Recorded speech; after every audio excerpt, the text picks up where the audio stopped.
सरकार विरुद्ध जरांगे असा संघर्ष आणखी तापण्याची शक्यता आहे। 24 डिसेंबरची डेडलाईन वाढवून द्यायला जरांगेंनी नकार दिला, तर दुसरीकडे 24 डिसेंबरला मराठा आंदोलक मुंबईत धडकतील या शक्यतेनं प्रशासन सावध झालंय। पाहूयात हा रिपोर्ट। सरकार विरुद्ध जरांगे संघर्ष तापणार। 24 डिसेंबरच्या डेडलाईनवर जरांगे ठाम। 24 डिसेंबरसाठी प्रशासनाकडून सावधगिरी।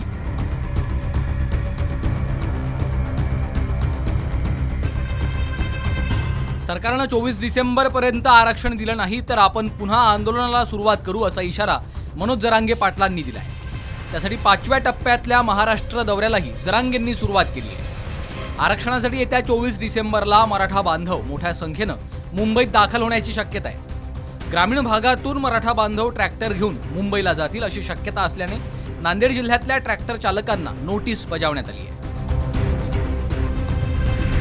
आरक्षणासंदर्भात मुंबईत मराठा आंदोलक जमतील अशी पोलिसांना माहिती आहे। राज्यभरातून ट्रॅक्टर घेऊन मराठा आंदोलक मुंबईत येण्याची शक्यता आहे। मुंबईत वाहतुकीचा प्रश्न निर्माण होऊ नये म्हणून ट्रॅक्टर चालकांना नोटीस बजावण्यात आली आहे। गर्दीचा फायदा घेऊन जाळपोळ तोडफोड होऊ नये म्हणून पोलिसांकडून खबरदारी घेण्यात आली आहे। मराठा कार्यकर्त्यांनी आंदोलनासाठी ट्रॅक्टर मागितल्यास देऊ नका अशी नोटीस देण्यात आली आहे। ट्रॅक्टर दिल्यास गुन्हा दाखल करून कारवाईचा इशाराही देण्यात आलाय। जरांगेंच्या बीडमधल्या सभेच्या पार्श्वभूमीवर 400 मराठा कार्यकर्त्यांना नोटीस देण्यात आल्या।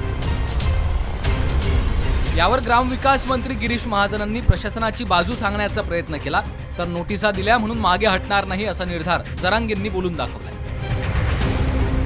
यांच्याकडून बातमी आली की सगळे मुंबईकडे चला, ट्रॅक्टरमध्ये एवढं सगळं भरून घ्या, इतके हजाराच्या संख्येत ट्रॅक्टर काढा, तर पोलिसांना थोडी काळजी घ्यावी लागणार आहे। शेवटी एवढे ट्रॅक्टर रस्त्यावर आले, जरांगे पाटलाचा मोर्चा म्हटल्यावर तर आम्हाला थोडी काळजी घ्यावी लागेल। असं थोडंच आहे की ते 10-5 ट्रॅक्टर आले चालत चालत आम्ही बाजूला घे असं होणार आहे का?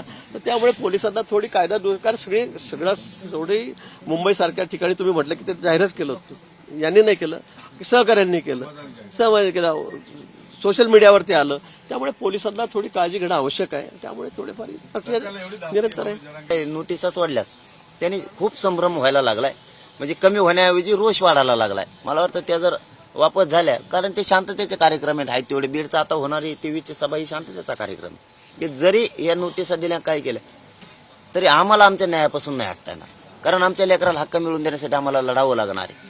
तुम्ही आमच्या सुद्धा भावना समजून घ्या। जर नोटीस आली म्हणून आम्ही मागं सरकणार नाहीये, कारण आम्हाला लेकराच्या हक्कासाठी भांडावं लागणार आहे, तुमच्याशी झगडावं लागणार आहे, कारण सरकार तुम्ही आम्ही तुम्हाला नाही भांडायचं, भांडायचं कोणाला? मग नोटिसा दिल्या म्हणून आम्ही थांबणार नाहीये आणि हे आमच्याकडून कदापि शक्य नाही। जरांगे आणि सरकारच्या शिष्टमंडळातली चर्चा निष्फळ झाल्यानं जरांगे यांच्या आंदोलनाला धार चढण्याची शक्यता आहे। जर डेडलाईन पूर्ण झाली नाही तर जरांगे पुढे आंदोलन कोणत्या पातळीवर नेणार हे पाहायचंय। ब्युरो रिपोर्ट, साम टीव्ही न्यूज।